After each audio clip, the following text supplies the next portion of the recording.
Alright, welcome everyone to another dreaded sprint planning where we will debate with one another to get the most accurate story points, and at the end we will just add a buffer anyway. And as usual, let's start our sprint planning with setting the sprint goal. 1 minute 37 seconds later. Alright, now that we have already formulated our sprint goal, now let's select product backlog items that are relevant with that sprint goal. So in the past 200 sprints, our average velocity was 123.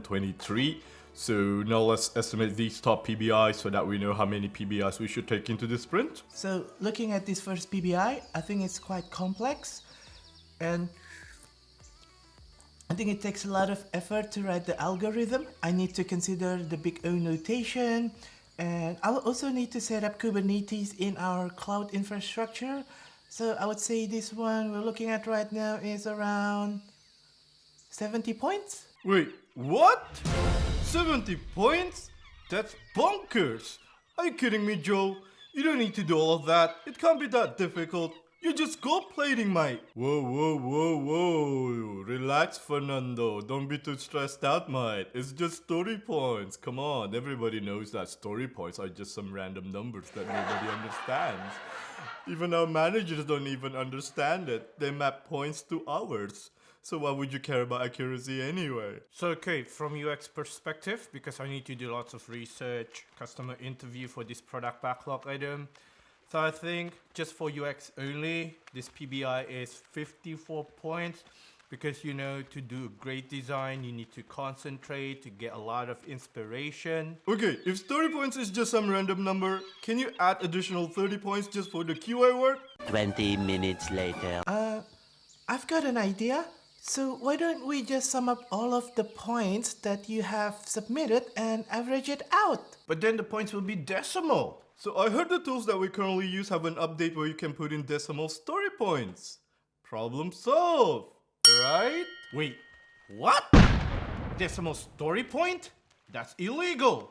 What tool did we use again?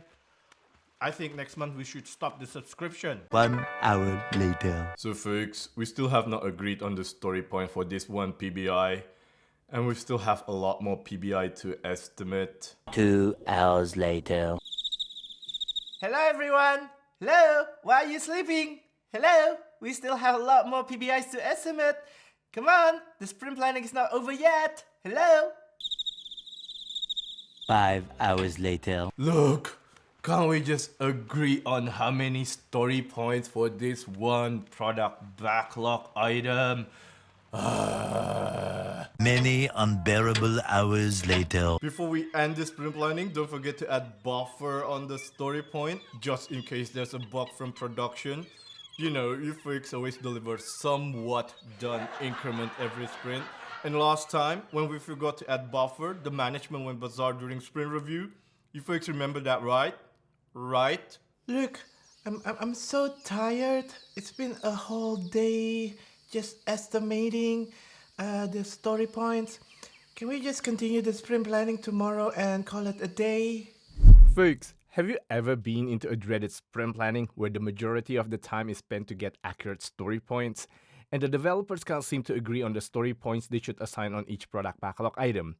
And some teams even map story points to hours.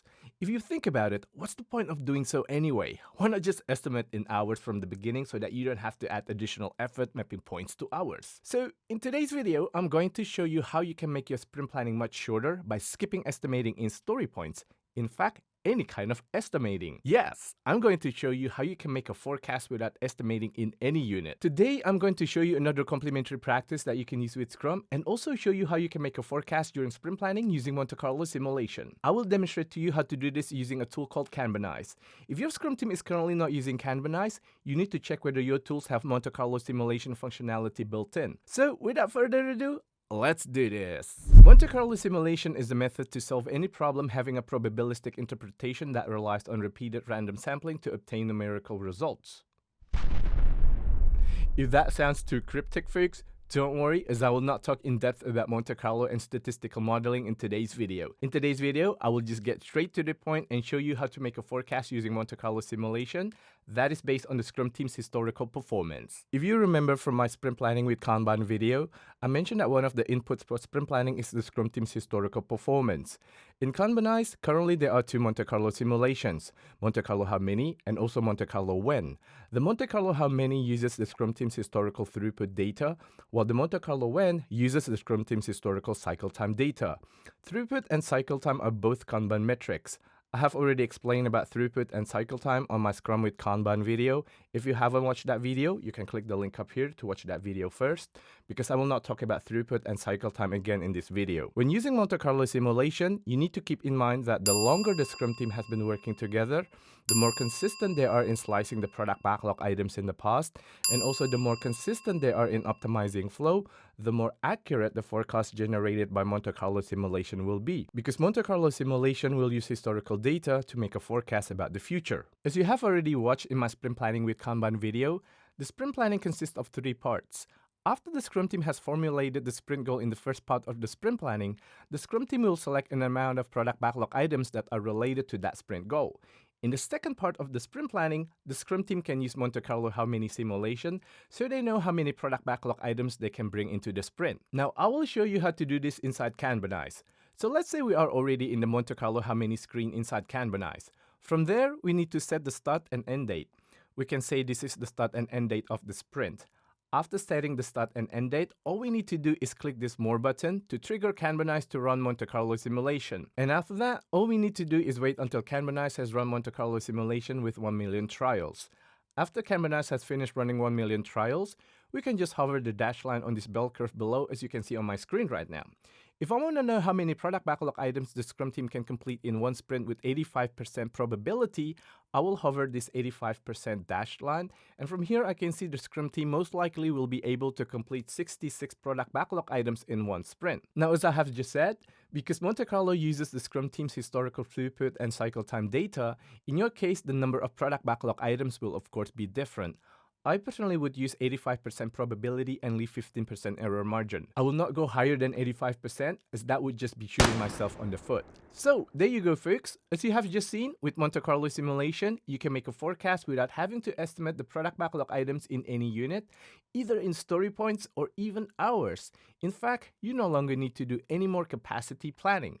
Really cool, right? As a transparency to all of you, today's video is sponsored by Kanbanize. If you think Monte Carlo simulation is awesome and you would like to try out Kanbanize in your own Scrum team, go sign up from the link down here. I will get a commission from every subscription made from that link. Your support to this channel is very much appreciated, folks. That is all from me today, folks. Hopefully today's video can give you some inspiration to cut out the amount of time spent during sprint planning, and also inspiration to improve your Scrum team's effectiveness. Happy scrumming and spend more time making awesome products for your customers. See you until my next video, folks. Until then, stay safe and don't forget to stay awesome. Wait, before you leave, I need to tell you something really important. Don't forget to do all of those things that you must do when watching YouTube videos. Subscribe to this channel if you haven't already. Click the like button down below. Watch other videos on this channel by clicking the thumbnails here and there.